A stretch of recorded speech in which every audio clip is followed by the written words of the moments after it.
Quick note, this episode was recorded before the Cyrus Dumas news came out, but still, the idea is just the same. Enjoy the show. The Auburn Tigers have found a ton of success via the transfer portal. How does that impact recruiting high school kids? Freezing temperatures are likely for several hours inland and a few hours closer to the coast. Yes. You are Locked On Auburn, your daily podcast on the Auburn Tigers. Part of the Locked On Podcast Network, your team every day. Yes, welcome on Locked On Auburn, your daily Auburn Tigers podcast. I'm your host, Zac Blackerby. Thank you so much for making Locked On Auburn your first listen every single day. Happy Cruton Thursday to all who celebrate as we are joined by Brian Smith, Locked On Recruiting Insider. Brian, it's been a big thing throughout the Auburn fan base and I guess throughout the SEC because it's a big deal. This past weekend, Hugh Freeze and the Tigers bring in 3 more dudes. That puts them at over 20 guys joining the team via the transfer portal since he's been here, which is crazy. Talk about flipping the roster. But you talk to these high school kids all the time that look at all sorts of different things when they're getting ready to make a decision. Sometimes it's playing time, proximity to home, whatever it may be, relationship with coaches. There's a million different things that it could be. But have you heard of anybody kind of talking about the fact of like, well, they're bringing in a bunch of transfer guys. They brought in this dude at my position that's got 3 years left of eligibility. Like, what does that look like? Is there any way that this could impact Auburn recruiting? Oh, it can, but it's a case-by-case basis. You're talking about players from, like a kid from Phoenix City Central. That's a pretty confident program, usually pretty confident kids, probably not as much. Yeah. With the kid from some podunk school that, the coach doesn't have much advice for him because he doesn't have recruits. I could see him looking at Troy a little more, or something like that. It's different for each player. And it also depends on the position. Like quarterback's a whole different animal than like running back because you don't rotate the guys. Mm-hmm. So Auburn, what is it? 21 guys or something like 21, that? Yeah. That's a whole recruiting class in addition to a recruiting class. So literally like half their roster has been flipped. So part of that, I'm guessing some of these kids wanted to see Auburn in spring, watch the spring game. How much am I really going to play? You got to answer it yourself. But it is something that's talked about. And a lot of the high school coaches that I talk to get really ticked off because the coach comes by from school X, whatever one it may be. They want this kid. And they're like, well, you just took a guy that still has 4 years of eligibility that's enrolled this spring. Why would I send my guy there? So it can get touchy. It depends on the situation. Yeah, and certain positions matter more. I think that's a good point because one that Auburn's been pretty aggressive with, I guess there's really 3 positions where they've really stocked up on guys. Lately, it's been wide receiver. In the first portal period, it was offensive lineman and linebacker a little bit in both. But those are all positions where you play multiple guys, especially offensive line and wide receiver. But a lot of these guys have like 2 years left of eligibility, or they could go in theory if they're really good this year, that they're draft eligible after the season if they wanted to go. And to me, I'm guessing that's part of this coaching staff's pitch of like, look, I inherited a really rough thing. We want you. You're one of my guys. And, coaches typically value their dudes, right? And so I don't think it's going to play into it too much, but I think there's a few guys where they kind of look at it as like, well, why'd you bring in the Burton kid from Ohio State? He was a highly touted dude out of Texas, and he's got 4 years left of eligibility, kind of playing that slot receiver role. So I don't know. It's going to be fun to see. And also, I had somebody reach out yesterday and kind of ask Brian, with some of these bigger receivers that are coming, does Hugh Freeze just need dudes to kind of prove that he can use big-bodied receivers at Auburn? Because there's not many of those guys on the roster when he took it over. Well, you need some balance. Obviously, when he was at Ole Miss, they had some big dudes that made plays for him, so that helped. But if you can get great talent, I think you just got to look at it too. They needed playmakers. I know you're as big an Auburn fan as I've met. Name a spot they needed more help. Maybe there's, maybe D-line or something. There's some arguments you can make on a couple of spots, but you got to score now. Look at the college football playoff games. Look at the championship games, etc. If you can't score, you will not win. They needed more help on the outside, so they get some big kids like that. And your point about, well, we still want you, just from an overview looking at this, if you're confident in yourself, you can go play at Auburn. That's the other thing. Freeze has to look at this like, I got to get as many players as I can. If somebody doesn't make it, they transfer out. That's on them. I'm going to bring in as much talent as I can because the guy in Tuscaloosa is doing that too. Right. So, I mean, it's an arms race. How many good players can you get if somebody leaves is what it is. Yeah. Yep. You're right. You're right. And the emphasis in the state certainly seems to be a big part of that arms race. So we will see. Yeah. We'll talk about a big guy that's already committed in the state in a little bit, but you're starting to see more and more folks, Brian, put out their list of, okay, these are going to be my official visits. These are the weekends. Let's start with an interesting one. Preston Taumawa.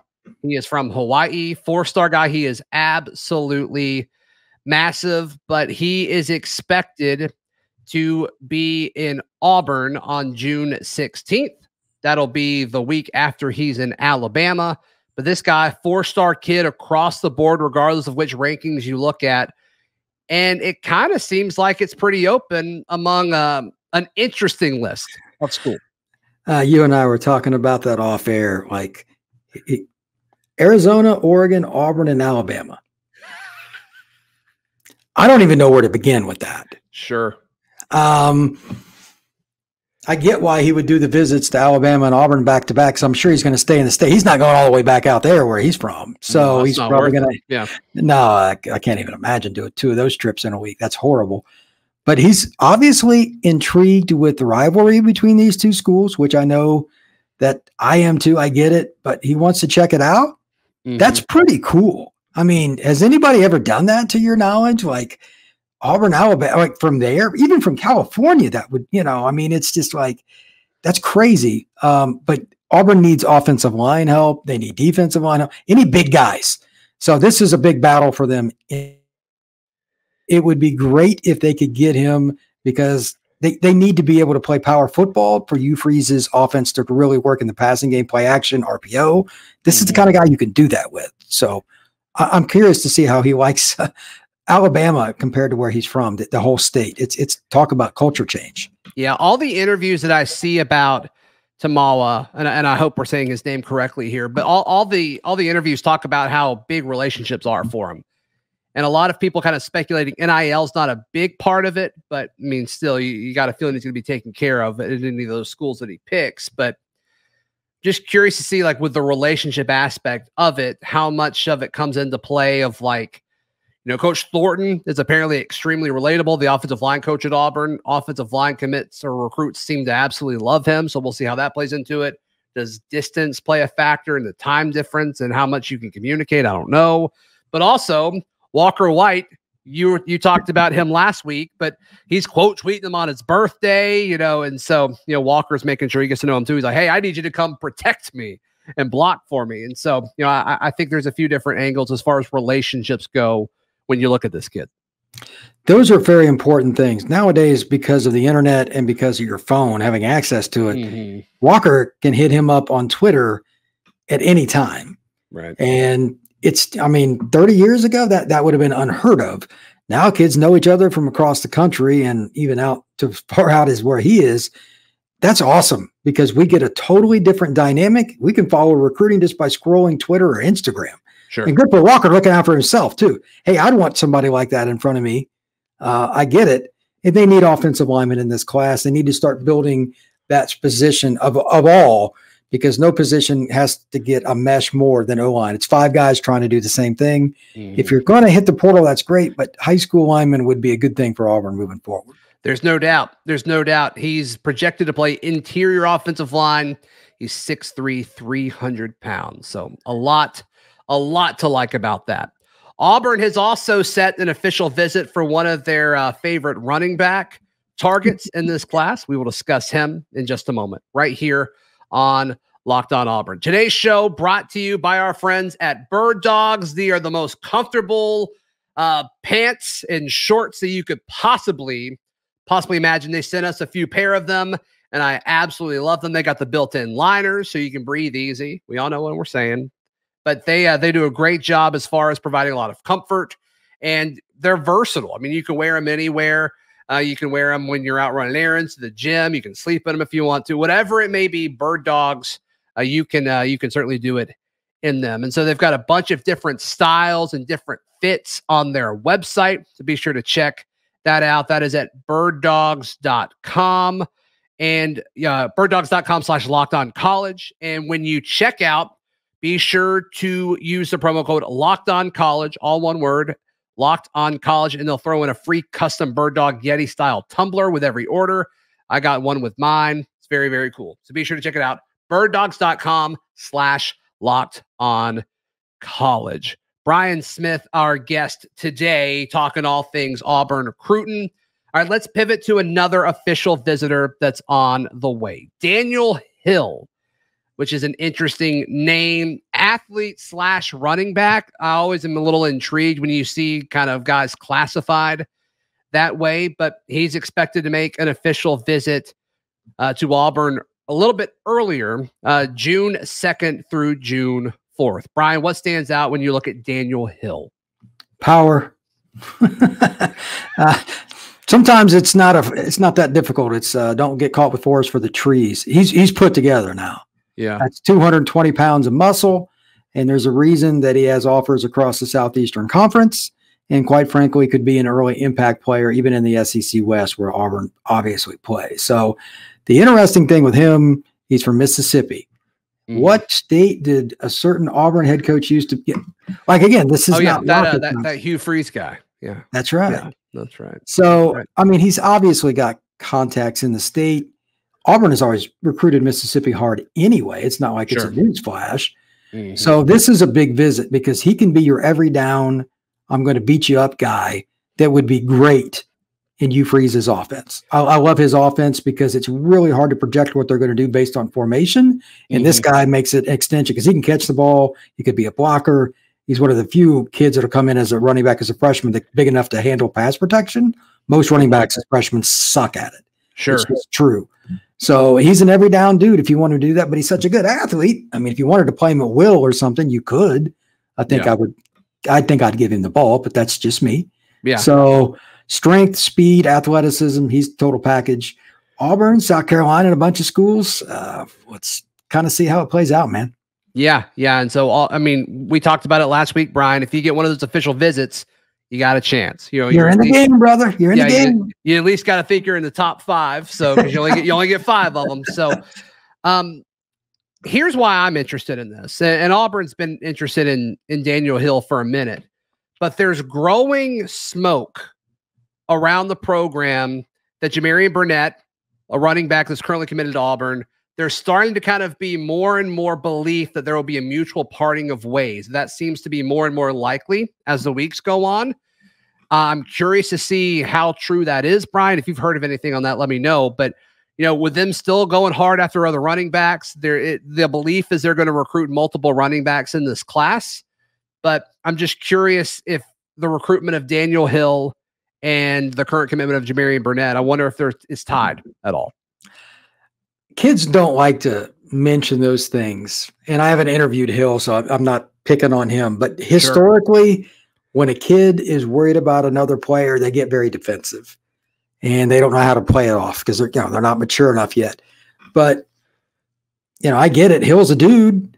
Maybe he wants to be the only running back in the class. And then on top of that, there's going to be this guy possibly in it. I would get it.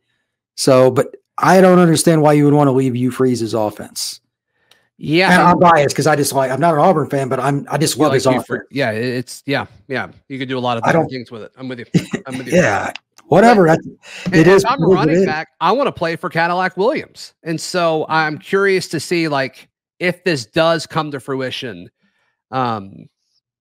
which is it truly mutual? Is it one side versus the other? I don't know, because his commitment took a little bit longer than we all thought too. And a few people thought that was kind of odd, but yeah, I'm not really sure how this is going to unfold, because you got to think, Brian, going into it, they're like, we're going to take another running back. We're still going to recruit other running backs.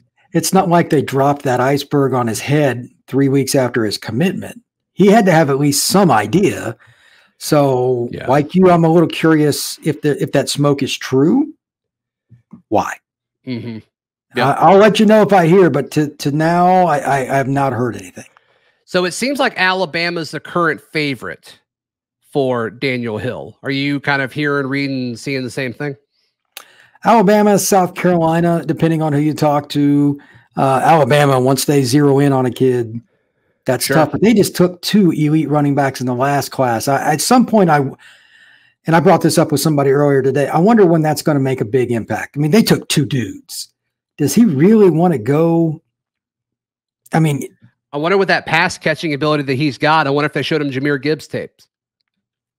Like, there's got to be something. I mean, I get the attraction to Alabama. I do. Yeah, right. I get it, but do you really want it? I mean, okay, but that's not the move I would make. Yeah. But to each guy their own. South Carolina is the other one I'd heard a lot of smoke with. He would play earlier there. I think that's, I mean, the comparison between those programs is quite large in terms of the distance between them. Right. But they've got a little momentum. But yeah, if he wants to go to Alabama, I'll give him all the credit in the world in terms of his guts, because that is not going to be an easy running back room to move up. Yep. All right. So those are our thoughts on Daniel Hill. I went to watch an Auburn 2025 commit this past Friday night, and I will share some thoughts and Brian's thoughts as well in just a moment, right here on Locked On Auburn. I want to encourage you to join the Locked On Auburn Discord. It is free. All you have to do is click the link in the episode description down below. Brian, I went to Opelika spring game to watch Malik Autry, the 2025 defensive line commit, and it is remarkable how much larger he is than everyone as he is wrapping up his sophomore year of high school. I mean, unbelievable size. Yeah, I watched his film, and I when he was standing up before a play and he's kind of next to the kid, and I'm like, what are they feeding this kid? You know what I mean? He's 6'6", 6'5", something like that. He's 300 pounds, and he's not one of those big sloppy kids either. No, he's pretty lean. Like, for how big he is, like, he is not, I mean, he's not carrying a ton of extra weight. You know, a lot of the kids we see, even Auburn or Alabama side over the years, okay, we got a red shirt in, we got to change it. No, I mean, he's a plug and play in terms of just physicality. I mean, I don't know if he can figure out the playbook and all that intricacies, but you can't not like the body. And then watching his film, this is a kid that could 2-gap. He played some 4-eye, played 2-eye, etc. He's a kid that could play nose for you if you wanted. He can move laterally. This is the kid that you and I talked about in general. Opelika, Auburn High School, Phoenix City Central. They have to get those kids if they're going to compete with Georgia and Alabama. Not a newsflash. And getting him is huge. This is a starting point, because there's a couple kids at Phoenix City Central in particular I'm sure that Auburn fans are familiar with. They have to get those guys. This is a start. And if you get a guy that's this good, especially a D-line, which is always a critical need for every team, that's a great way to go, man. That's big pickup for Freeze and the Auburn Tigers. When you have a guy like this, and you got to talk about Malik Autry a little bit with the caveat of, like, he's got 2 seasons left of high school football. So, like, there's a little bit of a caveat here. But if you just took him and, you put him on the Auburn roster, like, he looks more like a defensive end than an interior guy, but he's got 2 years left. I mean, he may get up to 300 by the time he's done, if that's what they want him to do. And that's what he wants to do as a player. But do you kind of see guys in high school that are interior guys ever kind of slowly scoot to the outside of the defensive front? Is that a tendency you typically see, or do you think he'll get big enough where he just stays in the middle? It goes from outside to inside. Once you're inside, you usually don't go back outside. Sure. That's just, once you're big, you're big. Yeah. But he's one of the rare guys athletically that he can play some strong side end. And then depending on package, circumstance, 3rd and 8, maybe you move him into nose guard because the other team's center is not the biggest dude. Because this is a kid that's going to weigh 300 pounds easily, 310, whatever he wants, because he's got the frame. He can overpower some guys. They can play games. They can run stunts with him. He'll play both. He's talented enough to do it. And whenever you get versatile D linemen, they get in the 300-pound range. That's when you're playing with some. Look, again, this is not rocket science. My dude is better than yours. Good luck to you. That's right. That's right. So Opelika stunted him a ton, which I think is good. A lot of times they stunted him out of the play, but it looked like it was a design play call. But despite him being like a foot taller than everybody else, his pad level is pretty good. I mean, it's hard to be a big guy and keep your pad level low while you're stunting, as a guy that's got 2 years left of high school football. So there are some traits and some technique stuff that I think he's doing that's like mean, I don't think he's just a big body, is all I'm saying. Like, I think Malik Autry is a dude that's going to be a really good football player, hopefully for Auburn when it's all said and done. He could be a top 100 recruit. Yeah. I mean, it's a little harder to tell with linemen because they're still growing into their bodies. Like a corner or slot receiver, it's a little easier, obviously. Sure. Mm-hmm. But there's nothing not to like about him physically. In that length, getting your hands up to knock down passes, etc. Everything that Auburn got with this package is a big thumbs up. So now they just need more of them. That's simple as it gets. So when a guy commits to a school way early, what's the strategy for keeping him in your mind? Because Auburn's seen this a ton, where a guy commits. Really, it feels like whenever Auburn gets a commitment early, they eventually lose them. Sean Shivers is really the only one that I can think of that didn't do that. They like stayed true the whole time. That was like the first to commit and stayed true the whole time. What's the strategy there in your mind, Brian? Well, there's two things. Number one, you got to communicate with him digitally and, phones and all that. But he lives, 20 minutes from campus? Sure. 30 minutes, you know what I mean? It's not very far. It's about getting him onto the campus as often as possible, making him feel like he's already there. Yeah. Then, is he probably going to take a visit somewhere? That's 2 years, a long time, brother.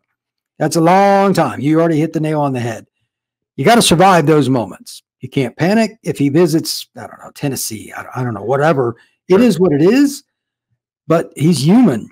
He may not even be able to drive a car yet. I'm not sure if he's older. 16. Enough. It's funny enough because when he got, never mind, I don't need to tell that story, but yeah, he's 16. So, but I mean, you and I've been 16 years old before. Like, you change your mind on everything all the time. Like, it's just hard. It's going to be interesting to see the strategy as far as keeping him committed, because I think he's going to be a pretty sought after prospect.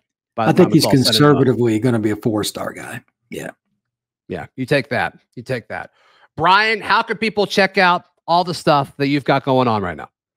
Whether it is YouTube, Twitter, or Instagram, it's at FBScout_Florida. Going to be doing a lot of stuff with the previews, with the recruits and all the stuff coming up across the South. And it's a lot of fun, man. This June is the best month of the year for guys like me because that's when all the visits happen. Yep. So it's just check it out, man. There's going to be information popping left and right, especially like Auburn. This is as important a month as there is. I'm going to scout some Alabama kids and whatnot too. Let's see what happens, man. Let's check it out. Social media is where you can find everything really quick. So FBScout_Florida. Yep, and Brian's going to do several previews for different various players. Last week we posted one with him breaking down Cam Coleman. So if you want to check that out, that's just on YouTube. It's on the YouTube page. So be sure to check that out. You can find all my written work at auburndaily.com, and we will see you tomorrow. This has been Locked On Auburn.